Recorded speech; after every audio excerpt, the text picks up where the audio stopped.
Shalom family. Okay, I got another video for you guys. This one's really quick and it's about sugar. Now before you check out, it is not about the fact that it's 8 times more addictive than cocaine. It is not about the fact that it's bad for you in the sense of you shouldn't put it in your body because it's unhealthy and it makes you sick. That's not what this video is about. I know you know that. This video is about, from a Hebraic standpoint, should we be eating sugar? Now, what I mean by sugar, I mean by mainstream sugar. Sugar that Babylon puts in all of our food, our bread, our crackers, our snacks, every little thing that they provide us that's quick processed foods, should we be eating it? Sometimes the sugar's okay, sometimes it's not. Here's why. So sugar is processed through bone char. Bone char is just bits and fragments of bone, more than likely powdered down. That's how it's processed through. Sometimes it's cow, sometimes it's dog. Now, we all know that dog is not on the list of Levitically clean animals. Just not. So when you think about it, and those fragments are still in your sugar, by the way, you know, when you get your sugar, especially like powdered sugar and all that, those fragments of bone with all those sugars, they're still there, they're still on it. It's not like gone, right? But it's processed through these animal bits. And it is very common for it to go through either cow or dog. You don't know which. Should we be putting that in our bodies? Should we be putting animals that Yahuwah doesn't want us to eat in our bodies? Right? Should we be putting anything, for that matter, that Yahuwah doesn't want to eat in our bodies? If our body is a temple for him and where he's supposed to dwell and his Ruach is supposed to dwell, should we be putting anything in there? But we're going to focus on sugar, right? So we're putting something in our bodies that is not healthy for us. That is not something we're supposed to eat. And it's like taking, let's just put it in a perspective. We're taking an unclean animal, taking it to Yahuwah's temple, and saying, here's the parts of the animal I'm going to put in this temple because I know you don't want me to have it, but I just got to have it.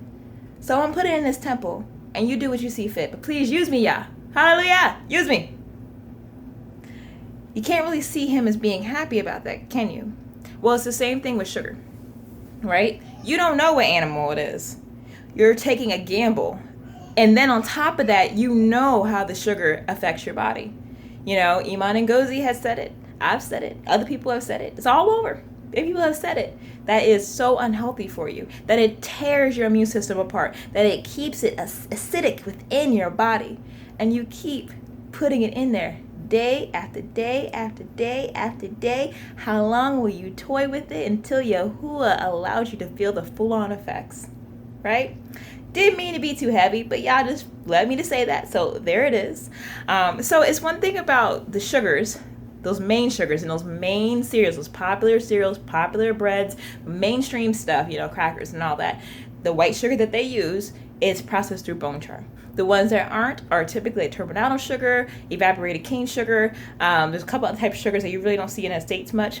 But then also all certified organic sugars are not processed in that way. But they still are 8 times addictive. They still hurt your body and your immune system. They still hinder you from Yahuwah's glory and being perfected in his image. So just keep that in mind. Now, that being said, getting the heavy stuff out of the way, there are some sugars that are perfectly okay to consume. Coconut sugar is one that's really good. It comes from a coconut palm tree flower, and it's an amazing process. And let me tell you a little bit of nutritional aspects, and I got it written down in a lovely book. So I'm going to share that with you guys because it's really important to know so you know the alternatives.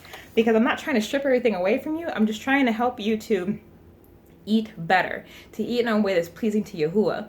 And these alternatives are ways to help you to get down to the nitty gritty. I'm like, this is what needs to be in my body. And y'all will guide you in that, right? Because, you know, though I'm harsh in these videos, I support you where you're at. So please don't think I'm being judgmental. I love you guys. I don't want you guys to be upset.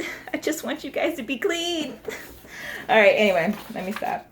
Blah, blah, blah. Coconut palm sugar. So it has 10,000 times more potassium, 20 times more magnesium, and 20 times more iron than white sugar. It also has a lower glycemic index lower glycemic index than traditional sugar. So basically what that means is that if you're a diabetic and you have to watch your glycemic index, or you have your hyperthyroidism or hyper or hypothyroidism, and you have to watch your blood sugars, then this is something that will actually be good for you because the index is low. So obviously keep it in moderation, but something that you can use. Now, I just dropped the water bottle, sorry. Now, one thing about the coconut palm sugar is that it's a 1-for-1 ratio when using it in baking and other things. Now, what that means is that whatever you would have used the white sugar or brown sugar for, you just replace that same amount with the coconut sugar, okay? The downfall is that it can be pricey from what you get, but you really want to break yourself down from using so much added sugars anyway, so it's not really that big of a deal. Another thing, sorry, my children. Another thing is honey. So honey is a wonderful, wonderful nutritional thing to use that is fantastic. Essentially it's bee spit. I have no other way to say it. You know, they get it from the nectar of flowers. There's different flavors based off of the flower that it comes from. If you don't taste the difference, it's because you don't have a lot of variety. Places like Walmart, they really love that clove one, but my favorite is wildflower. I get it at Sprouts. Obviously, it's really good to just try out the different honeys to find your favorite because there are differences. And one thing that's really interesting is that if it's local honey, it'll actually help you to build immunity to the local allergens. So if you're allergic to different types of grass or different types of flowers that are native to your area, all you gotta do is just take a little bit of honey every day and it'll help build up your immune system for that area. So a little fun tidbit on that. Another one is maple syrup. So that's basically the sap from the maple tree, and it's just cooked down into a syrup. There are different grade levels. I prefer the grade B. It tends to have more nutrients. That is fantastic, but grade A is still perfectly fine. It has nutrients as well, and it just processes really well. But let me tell you just a little bit about that because it has it here. But the grade B maple syrup has more beneficial minerals, excuse me, than grade A. And it's because it's produced later in the harvesting season. So the harvesting season, if I remember correctly, my husband can correct me on this, is that it's right, excuse me, it's right after like winter when it starts to get warm again. So about that February, March, sometimes April, where you can actually get the sap from the trees when it's flowing just right. And that's when it's extracted. So grade B is taken at a later time and it just has more minerals and nutrients. But if you can't find that, grade A is still okay. Don't stress about it, get it. Of course, it is expensive when you get the real stuff, so just use it sparingly. And if you're the kind of person that loves syrup in your pancakes and all that, try something else. Fruit is amazing. Cook down some fruit, put a little bit of chia seeds or flaxseed, ground flaxseed in there to thicken it up a little bit. Put it on top. It's delicious. Then you can just put a little bit of maple syrup in that, and then just carries over. So just something that will be easier. We like to do apples. We also do strawberries, blueberries. I make a bunch of different composts to put on top. So there's other alternatives. And the last thing is stevia.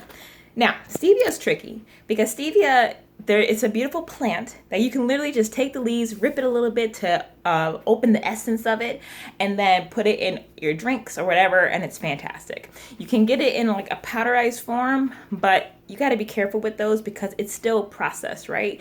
It's still heavily processed, and Truvia is disgusting. It's not helping. Not everything that says stevia is worth being used, right? So the best thing to do, that in my opinion, would be to grow it and then just use the leaves and put it in your drinks. I would save that for drinks and things that you want to sweeten up, for that way, for just drinking, versus trying to get like a powdered form and put it in your food. Because if it's cheap and is in a powdered form, something was done to it, in my opinion. I'm sorry. Like, this sugar has to be processed because it comes from a leaf, right? It's like cocaine. The cocaine leaf, there's nothing wrong with it. There's a lot of nutritional benefits from it. But then they processed it out to make it a white powder, and then now we have all these crackheads like Tyrone. It's not okay. Obviously, Tyrone's a fictional character, but you understand. So just think about it like that. You want to make sure that you keep it as natural as possible, as close to nature as possible, as close to the way Yahuwah wanted it as possible. So I hope you found this valuable. I know I talk really fast, so if you have any questions or something wasn't clear in this video, please let me know. I'm excited to put out another video for you guys, but this is something that I just really wanted to touch on because sugar is just something that it plays all of us. You know, it's something that Yahuwah has been dealing with me about quite a bit, and I am just getting to a point to where I can actually say no to sugar pretty clearly. But at times it's still a struggle. You know, I like my sweets, and I have to really monitor myself. And like right now, Yahuwah kind of took away white sugars from me. So coconut sugar, maple syrup, honey is always allowing me to have. And I'm actually thankful because he's making me healthier. And I see the difference in my skin. I see the difference in my body. I see the little bits of weight loss, and I see how I feel better, right? And it's going to just continue to get better from there. And not that it's about the superficial, but it's that immediate response to say, okay, I see this is what Yah's doing. He's trying to perfect me. So just remember that even though it's a struggle, it's a perfecting process. So please don't give up. Keep going and make sure you keep your kids on this process. You know, this is what's going to make it a lasting thing because your whole family will be together. And I'm going to continue to strive to make more videos. I'm aiming for 2 a week. One is more family focused, and then the other one, that's just general information. But the family focused ones, you could still learn something from it even if you don't have little babies because of the fact that I'm still providing information. So watch them, you know, it's not bad. All right, I love you guys. Thank you guys so much for watching, and I will talk to you guys soon. Shalom.